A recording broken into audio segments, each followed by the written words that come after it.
آپ کے سامنے ایک ایسا وقت آ گیا ہے جو اللہ تعالیٰ نے خود قسم کھا کر بیان کیا ہے، ایک ایسا عشرہ جس کی ہر ساعت ہر لمحہ اللہ تعالیٰ کے ہاں بے حد محبوب ہے۔ یہ عشرہ صرف حج کے لیے نہیں بلکہ ہر مسلمان کے لیے ہے۔ جی ہاں، یہ ہے ذو الحج کے پہلے 10 دن۔ آقا علیہ الصلوۃ والسلام نے فرمایا، اللہ کے نزدیک کوئی دن ان 10 دنوں سے زیادہ عظیم نہیں جن میں نیک عمل کیا جائے۔ اب سوال تو یہ ہے، ہمیں ان دنوں میں کیا کرنا چاہیے؟ کون سی عبادت سب سے افضل ہے؟ کیا ہم ان دنوں کو یوں ہی ضائع کر دیں گے؟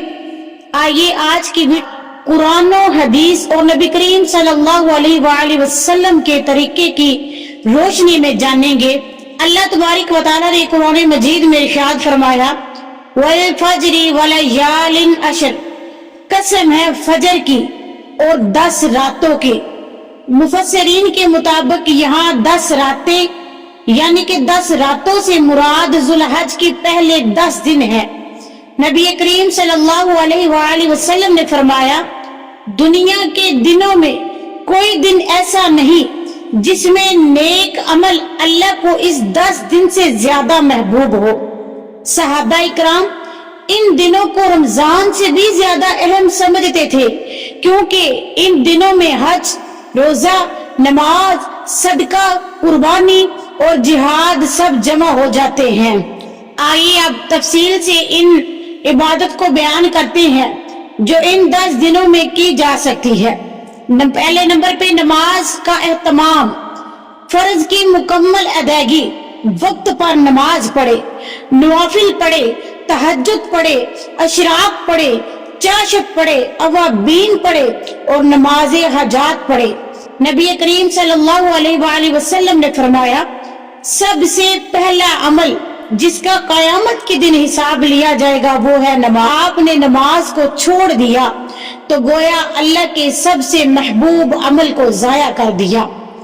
اب ذو الحج کی 1 تا 9 تاریخ کو روزہ رکھنا مسنون ہے، خاص طور پر 9 ذو الحج کا روزہ۔ آقا علیہ الصلوۃ والسلام نے فرمایا، عرفہ کے دن کا روزہ گزشتہ اور آئندہ سالوں کے گناہوں کا کفارہ ہے۔ یہ صرف حاجیوں کے لیے نہیں، ہر مسلمان کے لیے ہے۔ ذکر و اذکار کرے، تکبیر، تحلیل، تحمید، تسبیح، اللہ اکبر پڑھے، لا الہ الا اللہ پڑھے، الحمدللہ، سبحان اللہ پڑھے۔ حضرت عبداللہ بن عمر رضی اللہ تعالی عنہ بازار جا کر بلند آواز سے تکبیر پڑھتے تھے تاکہ لوگ بھی شامل ہو جائیں۔ ذو الحج کے آغاز سے لے کر ایام تشریق یعنی کہ 13 تاریخ تک اب ہے کہ قرآن کی تلاوت کریں، روزانہ قرآن کریم کی تلاوت کریں، کم از کم 1 رکوع ضرور پڑھیں، ترجمہ اور تفسیر کے ساتھ پڑھیں۔ قرآن ہمیں اللہ سے جوڑتا ہے، یہی ان دنوں کا مقصد ہے۔ صدقہ خیرات کریں، غریبوں کو، یتیموں کو، بیووں کی مدد کریں، کپڑے دیں، کھانا کھلائیں اور مالی امداد کریں، کیونکہ صدقہ ہر بلا کو دور کرتا ہے۔ توبہ استغفار کریں، دل سے سچی توبہ کریں، کثرت سے استغفار پڑھیں، ماضی کے گناہوں پر ندامت کا اظہار کریں۔ حج اور قربانی، جو لوگ حج پر نہیں جا سکتے وہ قربانی کریں، سنت ابراہیمی کی پیروی کریں۔ نبی کریم صلی اللہ علیہ وسلم نے فرمایا، قربانی کے دن اللہ کے ہاں سب سے پسندیدہ عمل خون بہانا ہے۔ 1 تا 10 ذو الحج کا روزانہ شیڈول، یعنی کہ ان 10 دنوں کے اعمال کیا کرنے چاہیے۔ 1 ذو الحج سے نیت کریں، توبہ کریں، روزے رکھیں، قرآن سے آغاز کریں، نوافل پڑھیں۔ 2 سے 8 ذو الحج روزہ رکھیں، قرآن کی تلاوت کریں، صدقہ خیرات کریں، اذکار کریں، نوافل پڑھیں، کسی کے ساتھ حسن سلوک کریں۔